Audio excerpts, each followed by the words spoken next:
Thank you for calling in. What's your name and where are you calling in from? My name is Matt, and I am from Iowa. Matt, thank you for waiting an hour and a half, bro. I feel terrible about that. Thank you so much for waiting.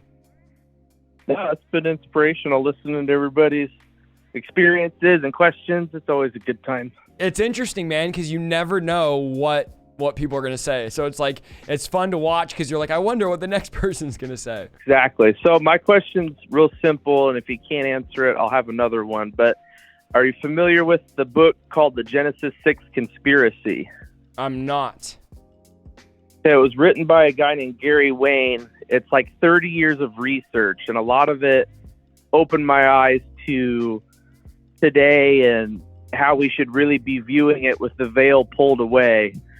So I guess my other question would be, what's your opinion on the Genesis 6 chapter, and how do you think it plays a role in the deliverance ministries and just the everyday life, even if you want to take it as far as the New Age spiritualism? How can we extrapolate that? Are you talking about the Nephilim and the sons of man sleeping with the daughters of God and the offspring? Is that what you're referring to in Genesis 6? Well, the other way around. Yeah, so the sons of God sleeping with daughters of men. Yeah. Did I flip it? Yep, you're all right. Yeah. Okay. So yeah. I've done several videos on this. I have like a 2-hour video with Apostle Alexander Pagani. Have you seen that video by chance? Yep.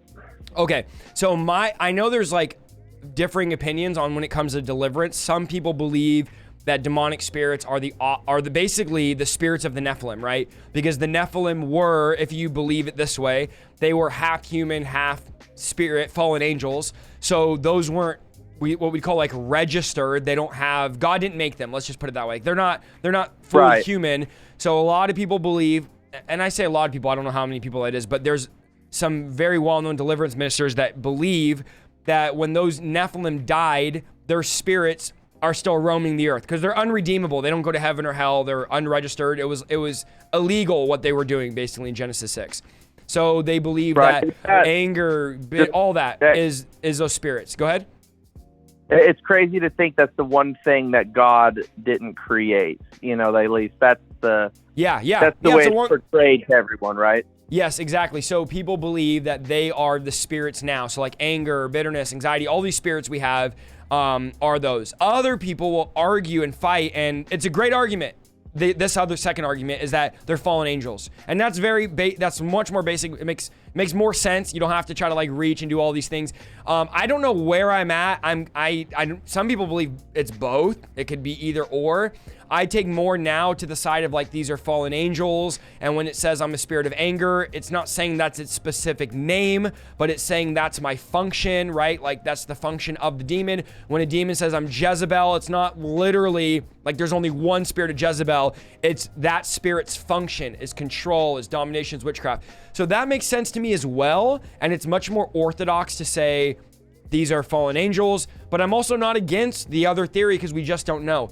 But as far as the Genesis 6 account, I heavily lean towards these were hybrids, these were giants. In fact, today I was watching a video about the pyramids and how impossible it was to make the pyramids. And to this day, we can't make pyramids. Like, we don't even have the technology. Like, we don't understand how they were made.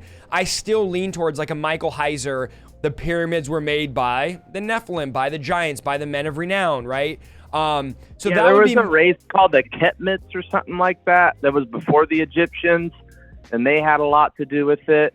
And like architecturally speaking, I mean, then you get into masonry and all the other fun stuff, but that was just a way for them to show their prowess and power of like, it was this in is what Egypt. It was their flex. It was how they served no purpose other than flexing their opulence, their power, and to me, like I watched this video today and I was like, this is so crazy. There's no way humans made these. Like they were saying how if you did like one brick every 5 minutes, it would have taken like 50 years just to build one pyramid, and there are pyramids everywhere. I don't know.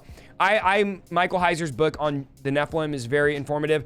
I take more to that. Obviously, these issues we're talking about tonight are not salvific. They don't, whether you believe this or not, it doesn't matter whether you're saved or not. Your salvation is not hinged on your belief of Genesis 6. But I don't believe like that they were just ancestors of like Seth or the men of renown. You know, I do believe they were hybrids. Yeah, so I'll get to my point, I guess. So the reason I brought it up is because that book I'm talking about is not a light read, but if anybody out there is interested in that, it's called The Genesis 6 Conspiracy. But what it led me to do is I got a lot of agnostic and Gnostic friends who want to deliberate the Bible with me and try and disprove the Bible. So this, like I said, it's 30 years of research, and it goes into so many different avenues and bloodlines and the reasons why, you know, and a lot of people that talk about the flood, even something so simple, you know, you ask somebody, why did God flood the earth? They say, oh, well, humans were bad. And it's like, well, actually, it was to get rid of these giants. It was to get rid of this abomination that was on the earth. Yeah, the bloodline got tainted for sure.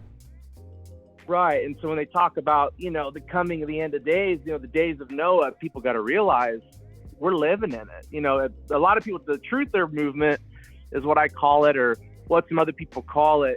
They almost turned it into a joke. It's so surreal, but it's real. Like, you know, the UFO experience. People can't believe these are real aliens. They also can't believe they're projections. They got to believe there's a deception coming. Yeah. Yeah, man, it's definitely a rabbit trail when you go down and start watching videos and looking into all this stuff. But I do believe there was a hybrid race. I do believe the flood was one of the purposes of the flood was to wipe out these half fallen half angels, half humans. And some people would say like, well, demons can't with what with humans. But yes, it happens all the time. I constantly deal with people that need deliverance because they get RAPED'd by demons, and it's a real thing. It's very dark. Yeah, it's very dark, but demons are able to shapeshift and take human form and all of that. I won't even start going into that trail tonight. But yeah, thanks for calling in. I'm going to write down, say the name one more time so I can write it down because I'm going to check it out. The Genesis 6 Conspiracy by Gary Wayne. And you can find lots of videos that go over it, interviews. It's definitely something that's informative, and it's very non-biased. Okay, I'll check it out. Thanks so much. Contrarian. Thanks so much, man. I'll check it out, and thank you so much for calling in. Goodbye. All right, God bless. I'm gonna look at that book, guys. Again, I don't know what that book is, so I'm not advocating anyone get it because I don't know what it is. So don't take that as a promotion of the book. I don't know what's in the book, but I'm definitely gonna check it out. Some of you in the chat I trust. Some of my mods were saying it's really good. I know Michael Heiser's is good on Genesis 6, but yeah. A lot of you are saying it's amazing. Gary Wayne is really good. Okay, I'll check it out.